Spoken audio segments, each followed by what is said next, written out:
you know, we were talking about Mars a little bit earlier, right? Sure. And we know when it comes to different planets, they got different regulations on their grooming, man. You can't be going up to different planets, especially Mars, with your stuff not, in order. So Mars is strict. Manscaped, they're very strict. Wow. They're very strict, which is why at Manscaped, that Lawnmower 4.0, you can go out of space with that, right? Damn, it's regulated. Oh, what? Come on, man. We super regulated over here. Yes.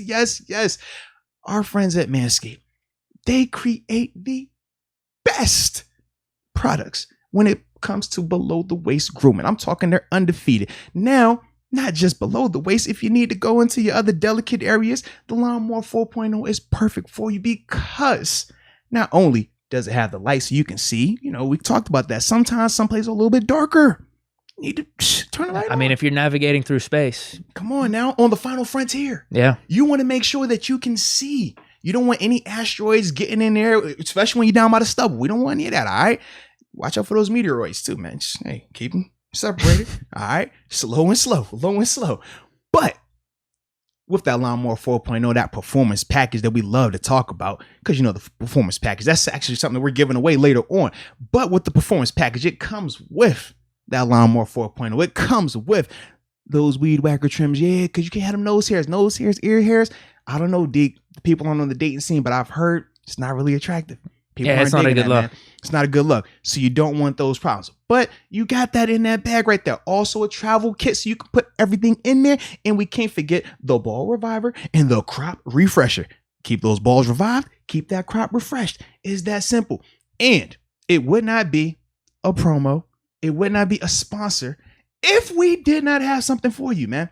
So what we have for you is a promo code. And the code is MOATS, MOATS, to receive 20% off along with free shipping at manscaped.com. You don't want to miss out on it, baby.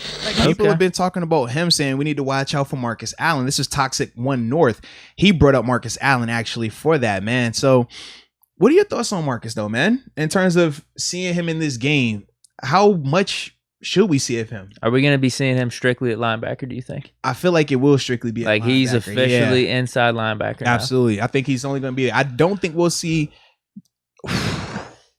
Devin's the interesting one, right? I think we'll see Spillane without. We've seen enough of him in practice where he looks like he'll be getting the nod in the Hall of Fame game.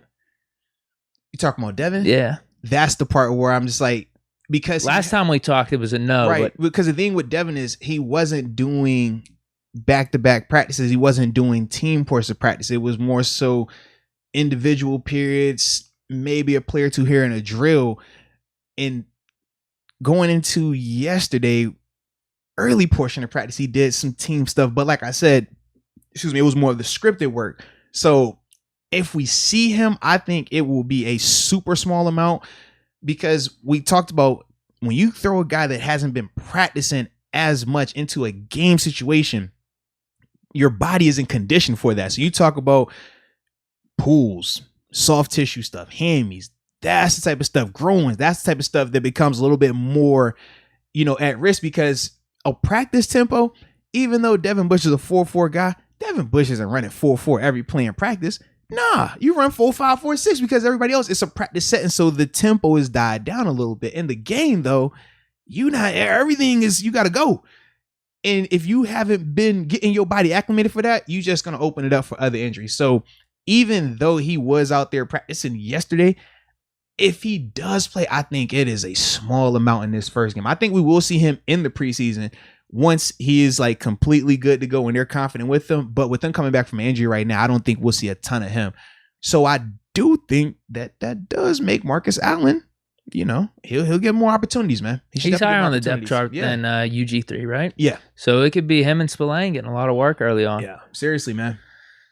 With Bush, I have the same mentality with him that I do with Harris. I don't really care to see Bush in this game. Now, as much as there's things with Bush coming into this third year, we talked about communication, leading the defense, that we do want to see. We want to see reps. It's like, bro, I don't know. Not this game. Like I'm fine next game. If this turf thing is real, I'm good with, and especially if you're just saying it's going to be a series or really minuscule. Yeah. Then to me, it's just like, what's the point? I don't even want to risk it at all. If Devin had been practicing like a normal training camp, like how Spillane is, Yeah, there's no question. He'll be out there. He'll probably play at least the first half. No debate about it. But with him coming back from the ACL, with him not having a ton of back-to-back practice days without having to do the full practice requirements that he typically would have, I just don't think it makes a lot of sense to put him out there, because conditioning-wise, you want to get him prepared for that game action, and you don't want to just throw him out there in that scenario and jeopardize him for no reason. Yeah. Now with Allen, then he'll be getting a lot of the work. What does he have to show? Like, could he? Because we're thinking Bush, Spillane, they're going to be the main. Johnson. Oh yeah, Buddy. Yeah, I forgot about Buddy Johnson. Definitely. Buddy for a fact is high up. Yeah, and he's been looking good. Yeah. So that's who Marcus Allen's basically going up against. That's the competition. I guess if you want to toss UG3 in there too. Like I said, it's going to be Marcus has to show flash. Like, not flash, he has to show splash. Because that is what he can do that can separate him from those other guys. Not necessarily in the running game. Yeah. But when it's coverage time, you have to look like you're a legit guy that can cover. It can't look... He should. Right. You think about his background. You think about his athletic ability. That's where he needs to excel every single time. I think if he does that, he'll have a lot more confidence, and the organization will believe in him a lot more. But if it looks just average in coverage, well, why would I, spend my roster spot on him as a converted linebacker when I can just roll with the UG3 or a Buddy Johnson in there as well? So that's kind of like how I view Marcus right now. I mean, it's not that he's having a bad camp, but it's just you have to flash when you're down on that depth chart a little bit. It's kind of like the Jalen Samuels conversation. We kind of know who you are right now. You're looking kind of... You haven't brought anything new. Exactly. We know you were a great athlete. We know that you were former safety playing linebacker.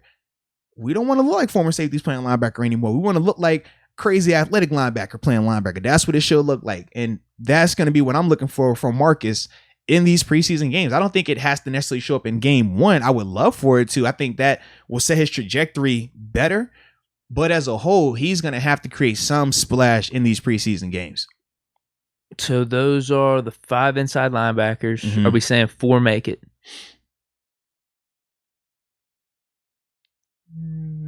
Yeah, 4 max. Oh, so it might even be 3. The only reason I'll say 4 is because Devin's coming off the ACL. Okay. And you're going to want to have just something extra, just in case. I get what you're saying. So then, we're not going to cut Buddy Johnson. There's no way. So between Marcus Allen, Spillane, and Devin, they're there for a fact. They're there. It's going to be UG3, Marcus Allen. Really, Killebrew is different. Damn. Because he's technically, they're using him as a linebacker, but he's not a linebacker. You know what I mean? Like, I thought we brought him in just for special teams. That's how I look at it as well. But that still counts as a spot, though. That's what I'm saying. Is he bringing anything else to the table? That's interesting, because I'd rather have a dude that could do both. But if Killebrew's this special teams ace, it's going to get us like these punt blocks and just tackling dudes right on the spot. Sure, we could keep him. But we're not going to be able to see that in practice. That happens in games, because special teams in practice is a different format of how they do it. You're never going to get a chance to see a guy excel like that. Marcus Allen and UG3 then, do you think they're anywhere close to getting snaps for regular season, or are they just fighting for their job? Sorry, what I mean is everyone's healthy. We got Spillane and Bush. Yeah. Who's that third inside linebacker? Would it be Buddy Johnson maybe getting like 10% of the snaps just as like filler dude?